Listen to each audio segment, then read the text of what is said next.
So thanks for stopping and checking out the channel. In this video, we're going to go over all the different picture profiles on the Sony a7S III.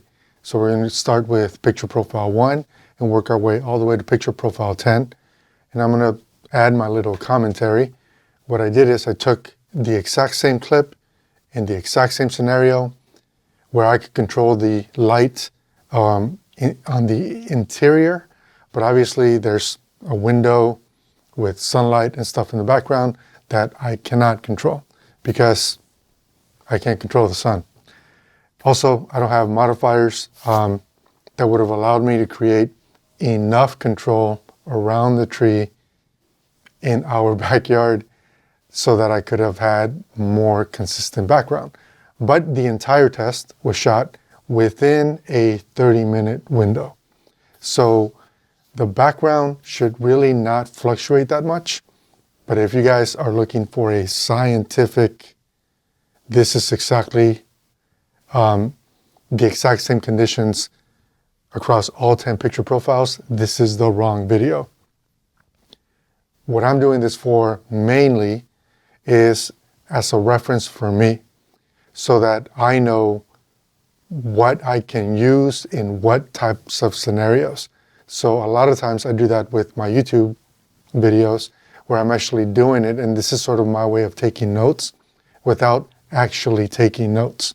So I can always go back and revisit my content and then figure out if I still feel the same way, or quickly identify where something might fit better for me down the road. And this is the main reason why I'm doing this. As a spoiler, so that you guys know, my favorite picture profile on the Sony a7S, Sony a7S III, right, the new one, is the one where I'm using S-Log3 S-Gamut Cine. That is the one that I prefer. There is one that just flat out surprised me. I didn't think I was going to like it as much as I do, but there's a quality to it that really surprised me. Now, what I did is I shot everything based on what my scenario was, right? So my color temperature in where my scene was daylight. So I used the camera's daylight preset. I then brought the clips in, and if it applied, then I did a color transform. If it didn't apply, then I just made sure I wasn't clipping highlights or clipping any of the dark areas or crushing any of the dark areas in the image. And then I made some minor adjustments to saturation just to give each of the different picture profiles a little bit more life. So there are very minimalistic adjustments, and this hopefully will serve as a reference for how the Sony a7S III treats each of the different picture profiles and what it is that you might be able to expect. So I'm not going to do an actual screen share and show resolve in the background. I'm going to rather show the corrected image so that you guys can get a sense as to what that actually looks like. And I'm not going to do a before I corrected the image because I don't think that there's any value. Really, the flexibility of what we're able to do in post is what allow us to craft and create the content or tell our story or build up our deliverable. I think that that's what matters the most. So with that, I say we jump right into it because we have 10 picture profiles to go through. Okay, this is the Sony a7S III picture profile number 1. And overall, I like the contrast. I think that for straight out of camera delivery, if it's going to the web, I think that this looks actually pretty good. What I don't like is what's happening to the highlights because there really is a hard shelf in the back, right? You can see just how they are blown out. I obviously am exposing for Bert, and that is what matters the most. And you can see it's got nice saturation and it's got nice contrast. And overall, I think that this is fine. And this is a really clinical lens. So again, I really am happy with that look. Now we're looking at picture profile number 2. Similar to picture profile number 1, this appears to have raised midtones and less contrast in the highlights, which makes the highlights clip a lot faster. But I'm also getting more contrast on the darker side of the image. So the shadows and the dark areas or the gradients. I do like that a little bit better than the first picture profile. I did have to make some skin adjustments to make sure that, Bert had nice, even color on her skin tones instead of, something that was undersaturated. And now this is picture profile number 3. And picture profile number 3, I like it from the color chart perspective. For me and my taste, I don't like what it's doing to the skin tones. And on top of me not liking what it's doing to the skin tones, I'm also not really liking what's happening to the highlights in the background and actually some of the gradients in the background also. It looks like all of that information is clipped. This is now picture profile number 4. And picture profile number 4 is doing a better job, in my opinion, of managing gradients in the scene. It's also doing a better job of containing the saturation while maintaining contrast. But it is shifting colors because the sweater that Bert's wearing is actually blue and it's beginning to look a little bit magenta-ish or like it's slanted towards magenta. And also her skin tone took a hit. So this is not a picture profile that I think is flattering for people. This is now picture profile number 5. And similar to picture profile number 4, we see that the blues in the scene are taking a hit, but then in addition to that, so are the yellows and reds, which is why her skin has now been affected. And if you look at the actual chip chart, the red chip appears to be oversaturated.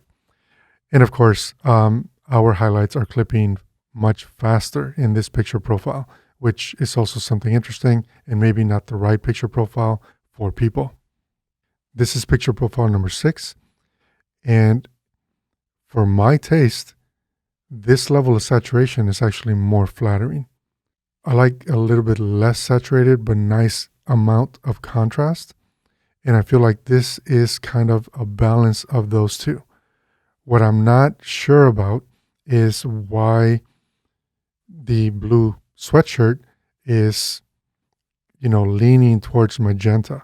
So there is a color shift. And then if I'm looking at the chip chart, I can see a little bit of shift there too. So this is picture profile number 7. And picture profile number 7 appears to take more saturation out of the image. And, I don't believe and I don't feel that this is flattering at all for people. And maybe if you're like in an urban environment where there's already a great deal of contrast, this might be the right time to use this type of profile. But for what I do, I don't think that this is going to work. And now this is picture profile number 8. And this happens to be my favorite. It's S-Log3, S-Gamut Cine. This, in my opinion, is where the camera absolutely shines. Everything about this scene for me is pleasing. I like Bert's skin tones. I like the saturation. I like the contrast. This is very true to what my eye was seeing in the scene. And also, this is the profile that required the least amount of tweaking. In fact, I did not have to make a white balance adjustment in this picture profile. And this is the only one at this point that I didn't have to do that. I like that I can see the background. I like that I'm not clipping anything and nothing is shelving. There's no flat waveform when I'm looking at it in the scopes. This is now picture profile number 9. And similar to number 8, I'm actually really pleased with this, except this has more contrast, which might be right in a lot of different situations. I'm digging that I'm getting more than one picture profile out of this camera with different contrast and pleasing highlights, as well as making sure that my talent is exposed properly. Like, this is really cool. And this is the picture profile that just flat out surprised me. Hybrid log gamma. I had never seen a camera that made me want or like that picture profile. And there's something about this image that it's just so lively that I'm really excited about. This, however, does not treat highlights as nice as picture profile number 8 and number 9. So that was picture profile number 10. And as I mentioned, I was really, really surprised by that HLG, right? Hybrid log gamma. I don't know why or what it is that I like about it. It's brighter for sure. It's also punchy, which I really do dig. For a lot of scenarios, I think that comes in really nice and handy. And it gave me a really nice overall scene, which again, I wasn't really expecting, because in previous iterations of hybrid log gamma on other cameras, including Sony's cameras, the picture didn't look the way that I would want to work with it. But what this is doing is it's giving me an option if I don't want to be using S-Log3 and S-Gamma3 Cine. It's a different look for sure, but it's a look that I think could find its place in some of my productions. I hope you guys enjoyed this. If you guys did, and you guys want to be awesome, be sure to give it a thumbs up. Share it with someone in case, they might find it useful. And if you haven't already subscribed, we're building a community of filmmakers, content creators at all different levels, where we can all share content, knowledge, and information so that we can all level up together. If that's something you guys are into, we'd love to welcome you on board and welcome you into this family. Hopefully you guys are having a good February, and I will catch you guys in the next video. Take care.